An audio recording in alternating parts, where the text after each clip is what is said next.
এ যেন নীরবতার ভাষায় সংগ্রামের এক অনন্য গল্প। জলপাইগুড়ির জয়দীপ মহন্ত নীরবেই লড়ে চলেছেন জীবনের কঠিন বাস্তবতার সঙ্গে। নীরব কারণ তিনি কথা বলতে পারেন না, শুনতেও পান না। তবুও প্রত্যেকটা দিন শীতের সন্ধে নামলেই জলপাইগুড়ি শহরের ব্যস্ততার মাঝখানে তৈরি হয় এক আলাদা ছবি। বিশ্ববাংলা ক্রীড়াঙ্গনের এক কোণায় বসে পড়েন জয়দীপ। সামনে সাজানো পসরা, পাশে গরম ভাপা পিঠের হাঁড়ি। শীতের ঠান্ডায় ধোয়া ওঠা পিঠের গন্ধ যেমন পথ চলতি মানুষকে টানে, তেমনি মন ছুঁয়ে যায় জয়দীপের নীরব উপস্থিতি। দোকানের সামনে স্পষ্ট করে লেখা রয়েছে ভাপা পিঠের দাম।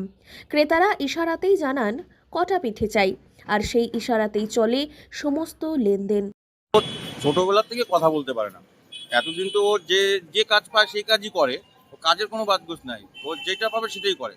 এই যে শীত করছে, এখন এই গোটা শীতটাও ভাপা পিঠা বিক্রি করবে।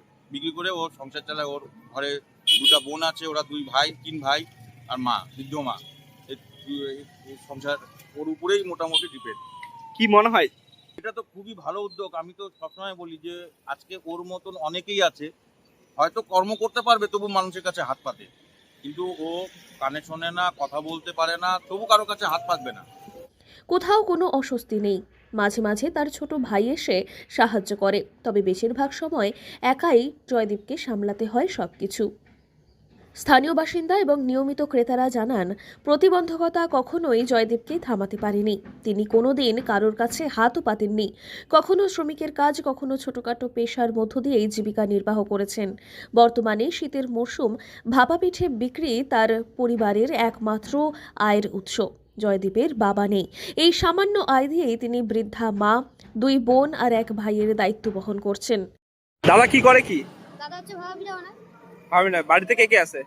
আমার দুইটা দিদি আছে, দুইটা দাদা আছে আর মা আছে। মা আছে। বাড়িতে খরচ টরচ চলে দাদা?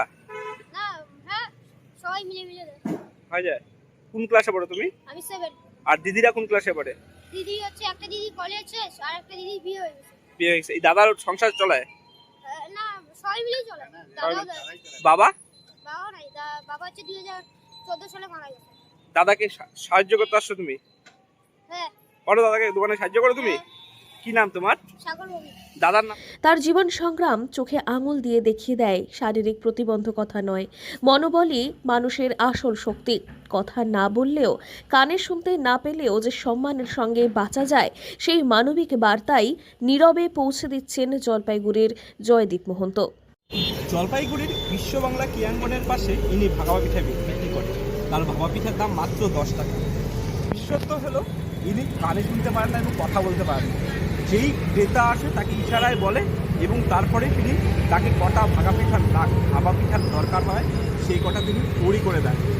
কথায় হচ্ছে ইচ্ছে শক্তি থাকলে কোনো কাজই অসম্ভব না, তারই প্রমাণ এই ব্যক্তি। জলপাইগুড়ি থেকে সুজিত দে, লোকাল 18 বাংলা।